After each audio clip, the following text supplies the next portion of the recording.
மகாநதி சீரியலில் இனிய எபிசோடில் என்ன நடந்திருக்கு அப்படிங்கிறத பார்க்கலாம். இப்போ விஷயத்தை கேள்விப்பட்ட நவீன் நேராக பார்த்தீங்கன்னா ராகினியோட வீட்டுக்கு தான் போகிறாப்புல. ராகினியோட வீட்டுக்கு போயிட்டு பார்த்தீங்கன்னா ராகினிக்கிட்டேயும் பசுபதிக்கிட்டேயும் சண்டை போடுறாப்புல. இதை பார்க்குற ராகினி ஆமாம், நான் எதுக்காக இந்த கல்யாணத்தை பண்ணிக்கிறேன் அப்படின்னா காவேரியோட வாழ்க்கையை நாசமாக்கிறதுக்கு தான் இந்த கல்யாணம் பண்ணிக்கிறேன், என்ன செய்ய போகிற அப்படின்னு பதிலுக்கு பதில் பேசுகிறாங்க. நவீன் எதுக்கு தான் இப்போ தேவையில்லாமல் அங்கே போனார் அப்படின்னு தெரியல.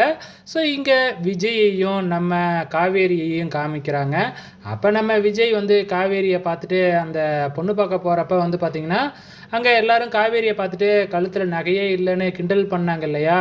ஸோ அது அவருக்கு ஞாபகம் கூடிய சீக்கிரத்தில் காவேரிக்கு தாலி தங்கத்திலேயே போடணும், சீக்கிரமாக நாள் பாருங்கள், தாலி பிரித்து கோத்தரலாம் அப்படிங்கிற மாதிரி சொல்கிறாங்க. அது மட்டும் இல்லை, ஸோ இன்றைக்கி ஈவினிங் காவேரியை ஒரு இடத்துக்கு நான் அழைச்சிட்டு போக போகிறேன் அப்படின்னு சொல்லியிருக்கிறாப்புல. நம்ம காவேரிக்கு என்னன்னு புரியலை, எதுக்காக இவர் இப்படி சொல்கிறாரு அப்படின்னு தெரியல.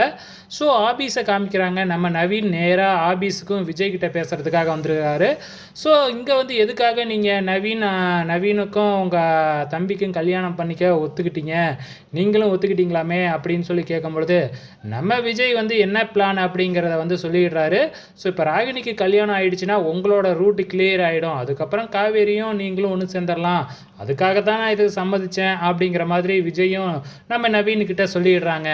ஸோ நம்ம நவீன் வந்ததை காவேரி பார்த்துட்றாங்க. எதுக்காக நவீன் உங்களை பார்க்க வந்தாப்புல அப்படின்னு சொல்லி நம்ம விஜய்கிட்ட கேட்குறாங்க. ஆனால் நம்ம விஜய் உண்மையை சொல்லுவாரா, சொல்ல மாட்டார், மறைச்சிட்றாரு.